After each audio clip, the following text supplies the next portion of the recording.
It was a cool Saturday afternoon down in Launceston, a happy hunting ground for the Hawthorn Football Club, and it was a happy hunting ground for the Hawthorn key forwards, including this man here, Jack Gunston. He had 6, and at three-quarter time they went in. Do you want to know how many he finished up with, Louis? Just have a look at his teammates. 1, 2, 3, 4, 5, 6, 7 fingers they had up there. A career high. Have they shaken the Hollywood Hawks now, just on the back of Jack Gunston's lack of ability to celebrate? Unbelievable. Unbelievable. He's got no celebrate, but everyone else does. But I want to talk about Sam Mitchell, who may have stumbled on something off the back of last year's grand final, Brownie, and that is 3 key forwards. And if we look at Brisbane last year, who won the flag, they had the 3, didn't they? The death of the key forward was very premature last year, because this led them to a grand final premiership in 2024, I might say. And I think you're right. I think they've set the course for the other teams high up. So said that when they've had 3 forwards in the game, 21% of the time. For a fifth of the time. Yeah, so that's all 3 forwards playing in the forward line at that point in time. That's game time there, 21%. And replicating it this year, obviously different players, but replicating it. Yeah, that's right. Sometimes 3 players, sometimes 2 players. So the way they scored, or how well they scored, didn't really alter that much. So you can argue 3 forwards didn't work that much necessarily better, but we'll get to that. There is 6 teams at the moment that are doing that. You can see that for the Lions. Only 9%, a big drop for them in terms of how many are playing at the same time. I think the anomaly is Day was injured for a bit of that, so they want to play as Day as the Danarera replacement. But if it's not Day, it might be Darcy Fort who's gone down there. And but I think the interesting thing is, are they... So this is what this year looks like. And the 2 forward setup looks better. You know, the 7% is not a small margin. But, you know, with Rayner coming on and being a greater aerial player, Archie, who was so good in the final series, you know, he's going to play that Melksham sort of disruptor on intercept marking. So I'm not sold. Are they trying to replace Danaher, or are they trying to find a new way about it? I think they'll need the next 8 weeks to work that out. They'll figure that out in the next 8 weeks. And we mentioned Sam Mitchell and Jack Gunston. Here is the Hawthorn conundrum at the moment.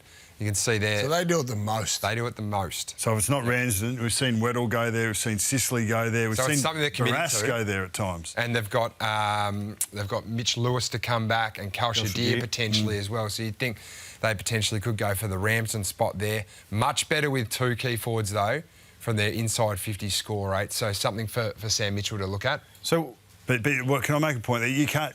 You go to 1-5. If you don't have 3 talls, you'll go to 1 tall and 5 smalls, which really can put you at a disadvantage. So having the 3 means that you're going to have 3 on the ground at some point, but you can stay 2-4 more consistently, 2 talls, 4 smalls, which is a more conventional set up for your forward line. The Dockers are another team that are delving into 3 key forwards, Brownie, Josh Tracy, Jai Miss and Patrick Voss. And the big Aussie, is the prancing pony. The prancing pony. We like him, the Vossy. Yeah, he struts around with Josh Tracy and Amos is different. And they are the best team with 3 key forwards on the ground. You can see 47%, a marked increase from only 2 of them are playing. That might explain why Darcy, you know, plays as a second ruck with Luke Jackson. Do you think that's linked to the fact that playing 2 rucks and allowing the 3 forwards to play on the ground at once? Well, statistically, you know, that's not a small sample size either. They're the first club that have come up scoring better inside 50 with the 3 bigs. I think this is the team we'll talk the most about, and that's the Adelaide Football Club. Yeah. That fascinates me. When they've all played, they've only been on the ground for 25%, because you'd think they're all bona fide key forwards. Well, Phil Thorpe does play. He's the ruck. Yeah. But their drop-off from 3v2 is interesting, because you'd think they would like to get more out of the fact that they're only getting 45% for 2, but then when they've got 3, they're only getting 2% extra. So is it a case for Adelaide of best fit, like they haven't got another player they think can bring in another position on the ground to actually get more out of it, so they're sticking with 3? I think they like the balance between the 3. Thilthorpe, Walker and Fogarty, they're all at different stages of their career and different styles of play. Obviously, Thilthorpe going to the ruck, and they're well supported by the ground-level runners. No question about that. And Murray Davis has come across from Brisbane as the head, you know, one of the head of strategy, I guess, or head coaches supporting Nixie. So, you know, and he obviously wants to go with the Brisbane theory as well. And the last team we're going to look at is Collingwood. And they've played... Remember, he's a medium. Yeah, well, and he could well be. I mean, Taylor Walker in that last mix for the Crows it sort of plays higher and plays up along the wings more as a sort of forward midfielder as much as anything. But Collingwood have done this more consistently, and Cox has been in that mix also. But once again, even though they score better with the two, just a reminder that if you don't have that extra tall player, then you can be too short in the forward line, and it can be too much expectation of the key forward or a ruckman to get forward for you, and it's sort of you've got to have that there's big more midfield, balance. don't you? There's more balance with two forwards. But nearly everyone was 2%. So is 2% enough for everyone to go, well, hey, let's try 3 key forwards rather than 2 key forwards? It is a good point because there's not much of a discrepancy, but I think the most potent way to attack now is when you take an intercept mark. So I think a lot of that, teams moving towards 3 tall forwards is as much about avoiding the opposition taking intercept marks in their forward half or in the opposition's back half. So you actually look at that and it correlates well. So this is intercept marks conceded.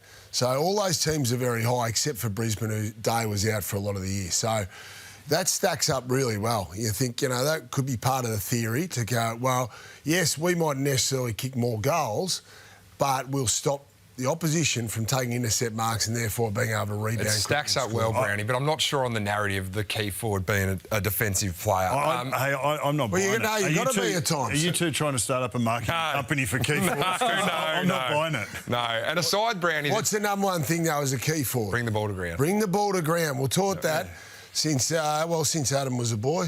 Well, you're not scoring as well with 3. So down you two. Hey, Brownie, a side that's looking for key forwards and hasn't had one for a while is the Melbourne Football Club. You were up there yesterday. What did you make of the D's performance? It was horrendous on Saturday. I thought there was going to be a coach sacking at the end of the game. That's how bad it was going. Oh, it's shocking. First quarter. You thought Simon Goodwin's job was...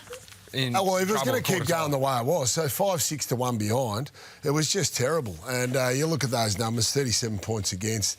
They were the players were out there just walking, missed tackles, the lack of care, the lack of effort. That's what it looked like now. They come off the bye. Minus 11 in tackles. Minus 11 in tackles. What else are they? Plus minus 15 minus 16 inside 50s, minus 5 clearances, minus 28 uncontested marks. So let's just go through some of this.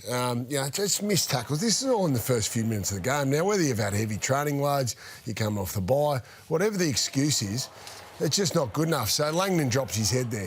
He's a senior player. They've got to do much better. You come off the bye, you should be freshened up and you're looking to be hungry. How can it change, Brownie, so much though at quarter time? Like the efforts like this. Look, it's the first year. Lindsay showing up senior players, just jogging along. McVie and Oliver just jogging along. So just disappointing. This next one's a handover. Oliver and Langford, young player, end up 2v1 this side and you give up the corridor for the handball receiver. If you're going to give up something, give up the boundary. But they're the outnumber. Yeah, they weren't the Melbourne Demons, they were the Melbourne Joggers. The Melbourne Joggers. They were the Melbourne Joggers at quarter time. And good leadership by Maxie. You could tell Maxie gone over the binoculars on him, and he said he obviously fired the boys up. They threw Viney into the midfield after quarter time. Didn't Viney make a difference? He made a big difference in around the centre bounce. So they at least showed a bit after quarter time, but luckily enough for Simon Goodwin, they did.